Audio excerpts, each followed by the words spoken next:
Hello, it's Mimi again from Mimi's Worms, and I'm going to check this. One of the things I do when I'm trying to get up a lot of worms is I'll put a piece of cardboard down and then I'll put food over it, and let me show you what you get. You come in here with your scoop and you scoop all these worms off right off the top, and then you don't have to pull up all of your castings. Look at those worms. Sorry, can't do my camera and my hands at the same time. But there you go, there's an easy way to get you up a good bit of worms. See, that's what they did over here. They've harvested the top off so that they could sell these off this week.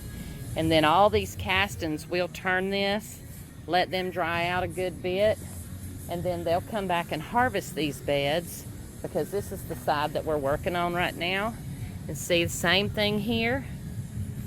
They're gonna get all these worms out.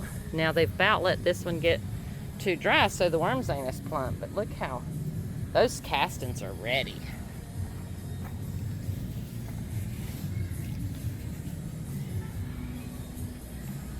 All right, guys, until next time, we'll see you then.